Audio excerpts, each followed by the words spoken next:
Hello students, welcome to your social studies class today. In today's class, we are going to continue our chapter number 2 from civics. Our chapter name is the vision set up by our constitution. Okay, क्या क्या mainly rule regulation क्या क्या निर्देश हमारे संविधान में mainly दिए गए हैं, तो हम इसके पहले 3 पार्ट पढ़ चुके हैं. Now we are going to start our 4th part of this chapter. तो करते हैं स्टार्ट स्टूडेंट. तो स्टार्ट करते हैं student. Fundamental right as human rights, यहाँ से हमें अपनी आज चैप्टर स्टार्ट करना है. तो we already discuss all fundamental right which are given in our constitution to their citizen. तो फंडामेंटल राइट जो हैं, मौलिक अधिकार जो हमारे हैं, वो मानव अधिकार भी हैं, है ना. एज अ ह्यूमन राइट ही तो हैं, सभी को मिले हुए हैं वो, तो मानव अधिकार भी तो हुए ना वो. अभी देखो अवर क्या है ह्यूमन राइट. बेसिकली सिर्फ हमारी कंट्री इनके नेम मतलब लिए नहीं मैं बोल रही हूँ, कुछ वर्ल्ड लेवल पे ऐसे राइट बोले गए हैं. सभी मतलब बड़े बड़े जितनी भी कंट्रीज़ हैं उनके ग्रुप बने हुए हैं, कुछ ऑर्गेनाइजेशन बने हुए हैं, उन्होंने मिल के मतलब फैसले लिए, डिसीजन लिए कि सभी देशों के नागरिकों को कुछ राइट तो होने ही चाहिए. तो हमारा जो कंट्री है India, our country play an important role and the member of commission of human right. अब इंटरनेशनल लेवल पे एक ऑर्गेनाइजेशन था, ठीक है, एक संगठन जिसका नाम था CHR. CH का मतलब क्या है full form? Commission of human right, यानी मानव अधिकारों के ऊपर एक संघ, ठीक है, एक टीम बनाई गई थी इंटरनेशनल लेवल पे, जो कि 1946 में बनाई गई थी, ठीक है, बाय द यूनाइटेड नेशन. तो आप देखो 1946 में तो हम अंग्रेज़ों की ग़ुलामी थे, फ्रीडम हमें उसके नेक्स्ट ईयर मिली थी, पर भारत तभी से उस चीज़ को सपोर्ट कर रहा था भाई, क्योंकि हम तो ऑलरेडी ग़ुलाम थे, तो चाहते थे कि सबको राइट मिले और इस तरीके की किसी को स्लेवरी ना करनी पड़े.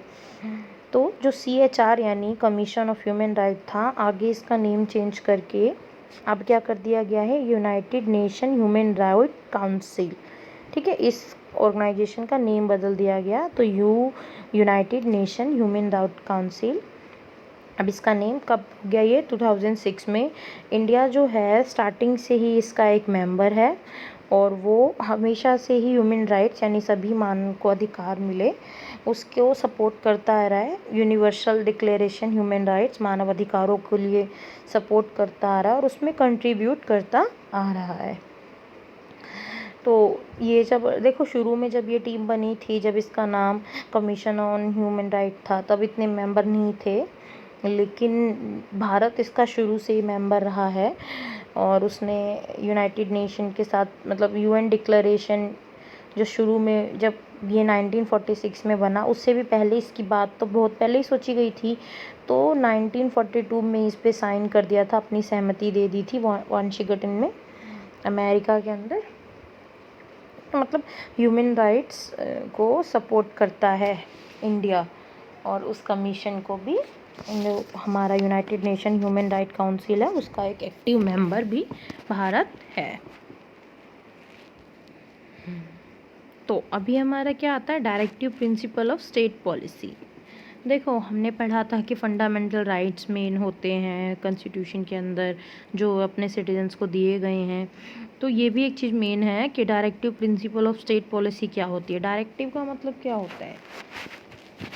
डायरेक्टिव का मतलब है कोई भी आदेश, ठीक है, कोई भी जो कमांड है, ऑर्डर है, उसके लिए राज्य की क्या नीति होगी, किसी भी आदेश को मानने के लिए, फॉलो करने के लिए या लेने के लिए राज्य की क्या नीति होगी भारत के अंदर.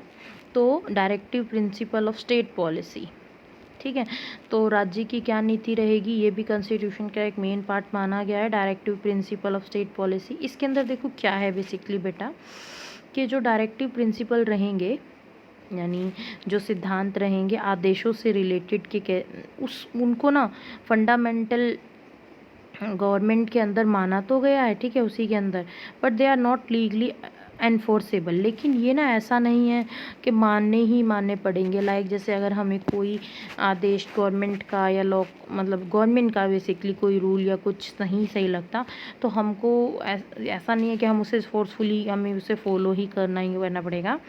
Instead they are guideline for the creating a बल्कि ये जो इस तरीके के आदेश लिए जाएंगे, डिसीजन लिए जाएंगे राज्य के अंदर लोगों के लिए, वो स्पेशली देखो सोशल, इकोनॉमिक, पॉलिटिकल, जस्टिस ऐसे होंगे कि जिसमें लोगों का समाज में अच्छा हो, अर्थव्यवस्था में अच्छा हो, पॉलिटिक्स राजनीति में सुधार हो, जस्टिस मतलब न्याय, सबको बराबरी के हिसाब से समानता के आधार पर लिबर्टी हो, इक्वालिटी हो, फ्रेटर्निटी हो, उस अकॉर्डिंग निर्णय लेने होंगे ताकि लोग उन्हें ज़्यादा से ज़्यादा फॉलो करें।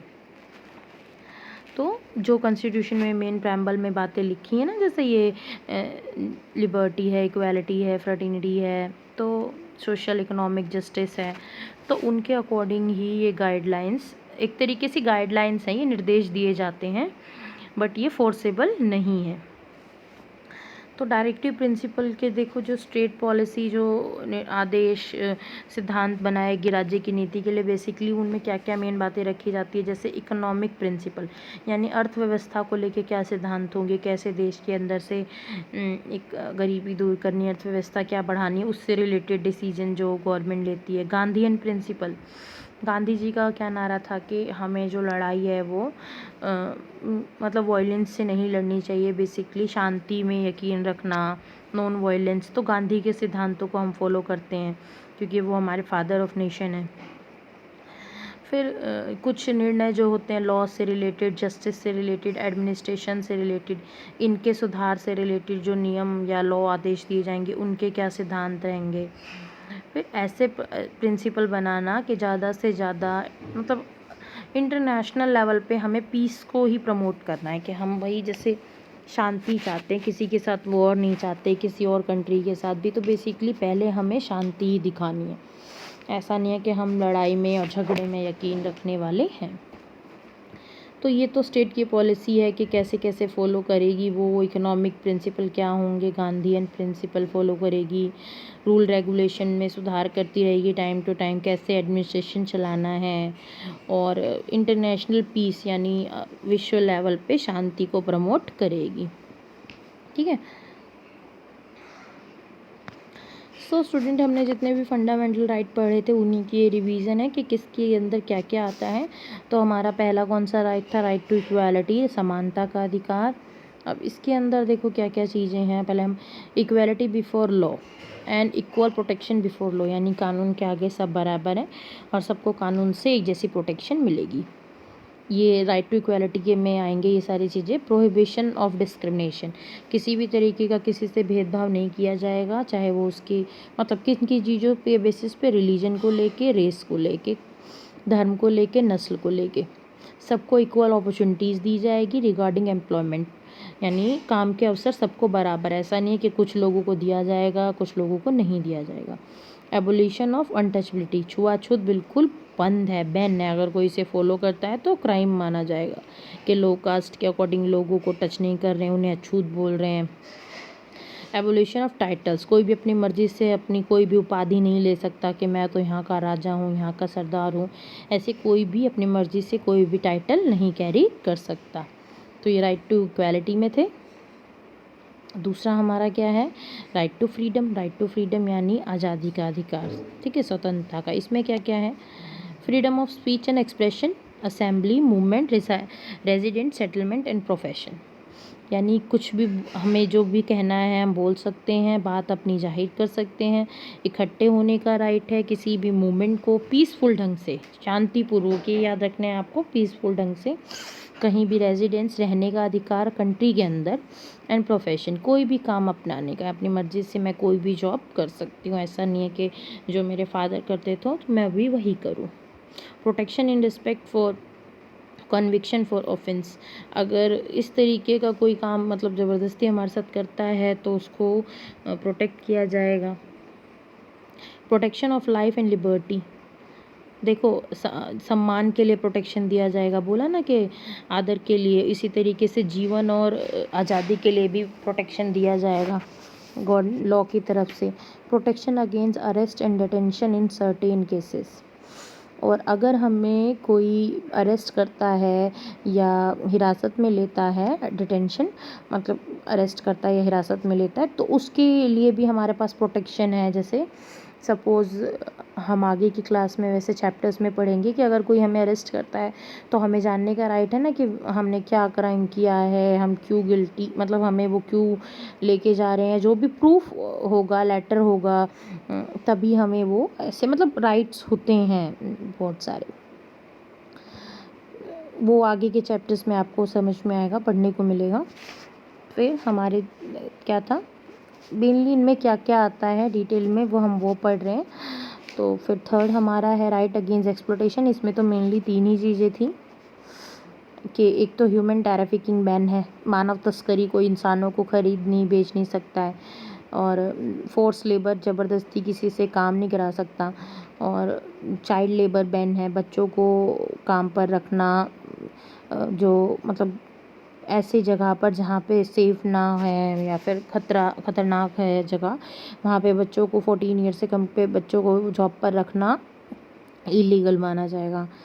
फिर right to freedom of religion, धर्म की आज़ादी का अधिकार। इसमें क्या है, freedom consciences and profession, freedom to manage religious affair, अपनी मर्ज़ी से हम अपने रिलीजन को मतलब उसको प्रमोट कर सकते हैं, कन्विंस कर सकते हैं, अपने धर्म को अपने अकॉर्डिंग मैनेज कर सकते हैं। Freedom to payment of taxes to promotion any particular religion, देखो अपनी मर्ज़ी से किसी भी धर्म में टैक्स दे सकते हैं, पेमेंट कर सकते हैं, मतलब हम जैसे अपने धर्म में दान दे रहे हैं, दक्षिणा दे रहे हैं, कर सकते हैं, कोई वो नहीं है।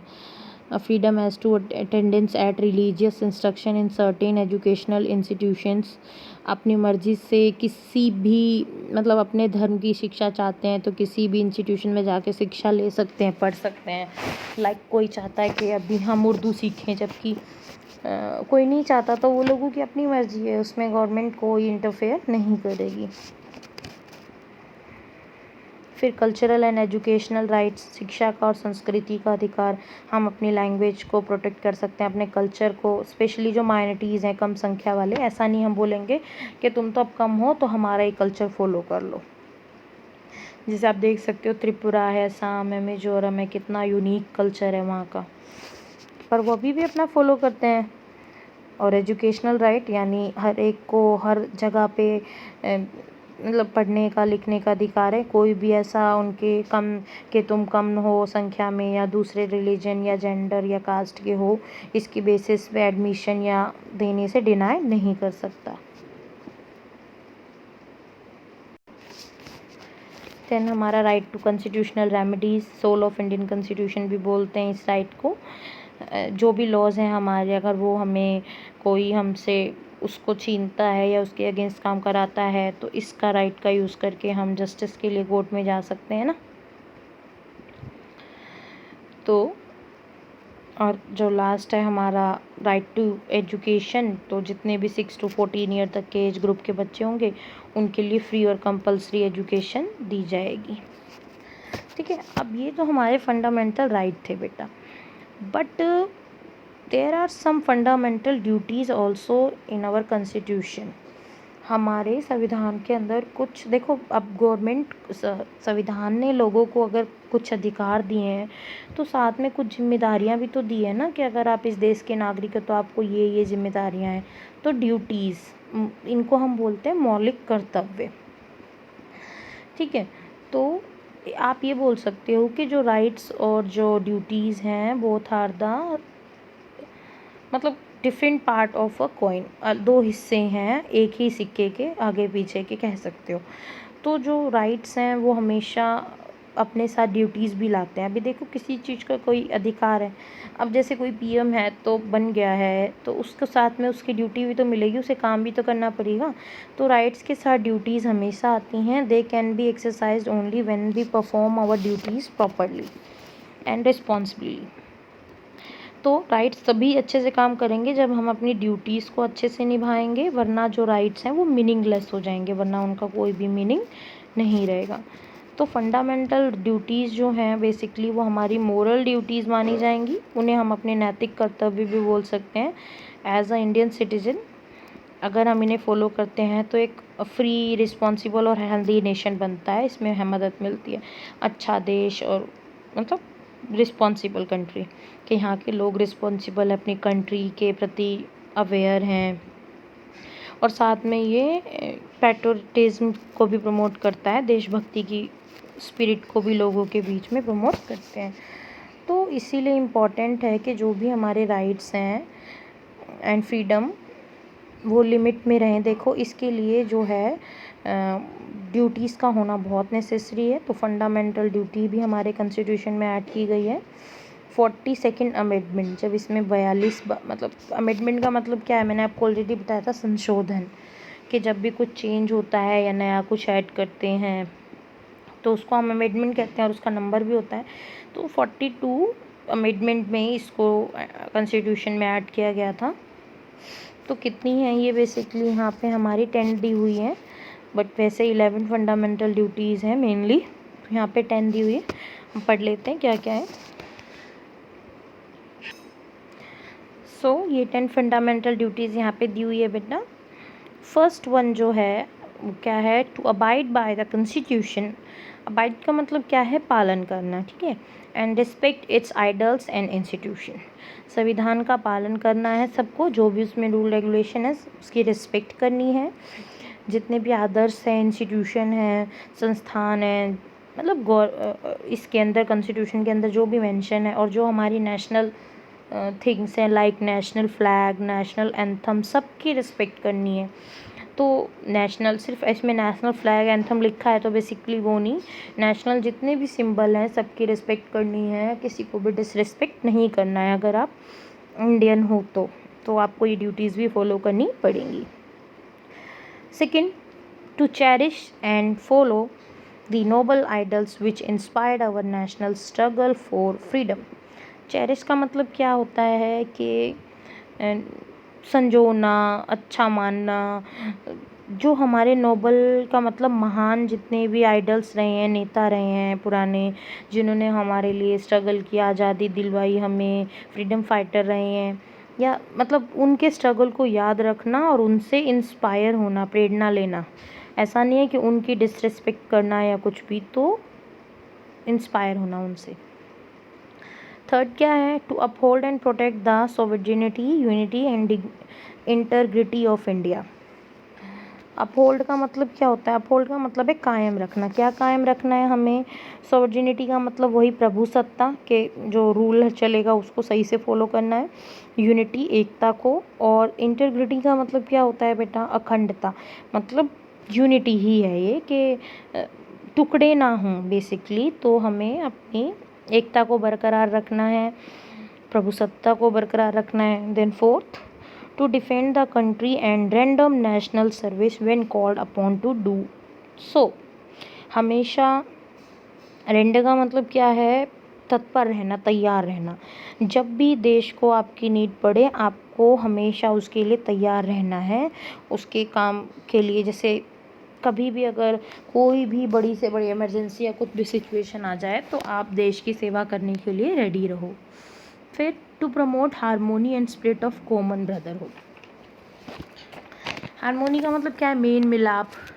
स्पिरिट क्या है, भावना। तो हमेशा मेल मिलाप की भावना रखना, और भाईचारा, ब्रदरहुड भाईचारा, भाईचारे की भावना रखना अपने लोगों के साथ, भारत के लोगों के साथ। और ट्रांसेंडिंग का मतलब क्या होता है बेटा, इसका मतलब है आगे उठाना, ऊंचा उठाना।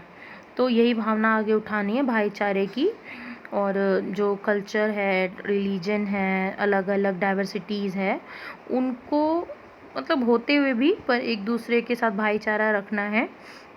और मतलब जो चीज़ें हैं किसी की कल्चर की डिफरेंट और रिलीजन की, लैंग्वेज की, उनका डेरोग्रेटी नहीं करना है। डेरोग्रेटी का मतलब होता है अपमान नहीं करना है, अपमानजनक बातें नहीं बोलनी है, और ना ही डिग्निटी टू वुमेन, और ना ही महिलाओं का अपमान करना है, उनके साथ गलत करना है, ठीक है। ऐसे कोई काम नहीं करने जो महिलाओं के सम्मान के विरुद्ध हों। टू वैल्यू एंड प्रिजर्व, फिर नेक्स्ट है to value and preserve the rich heritage of our composite culture. हमारी जो विरासत है ना, जैसे पुरानी बिल्डिंग्स हैं, जो भी पुरानी चीज़ें हैं, जो हमारे हेरिटेज का मतलब विरासत, पहले की जो चीज़ें, उन सब का सम्मान करना है, आदर करना है, उन्हें प्रोटेक्ट करना है, ठीक है, वैल्यू समझनी है। ऐसे नहीं, हमने देखा, मान लो सपोज़ कोई, हम किसी पुराने बहुत टेम्पल में जाते हैं और वहाँ पे तोड़ फोड़ करते हैं, तो ऐसा नहीं करना है, यूनिक कल्चर को बचा के रखना है।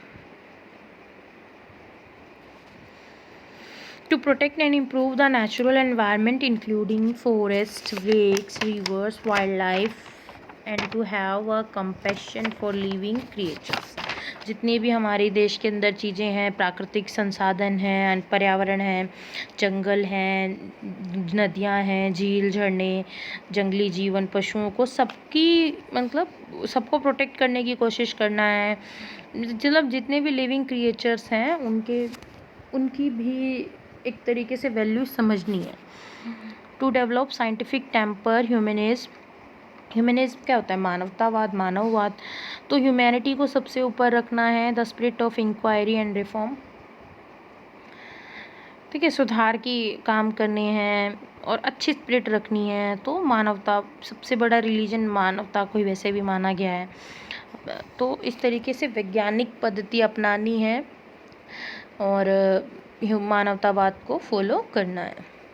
To safeguard public property and to observe violence. जो सरकारी चीज़ें हैं, सारे जैसे पार्क है, सपोज़ गार्डन है, तो वो पब्लिक प्रॉपर्टी है, तो उनको नुकसान नहीं पहुंचाना, डैमेज नहीं करना है। या बस है, ट्रेन है, हम बहुत सारे लोग होते हैं ना, ख़राब करते हैं, तो गवर्नमेंट का ऐसे नुकसान नहीं करना है हमें अपनी कंट्री का, तो उनको भी सेफली यूज़ करना है, डैमेज नहीं करना।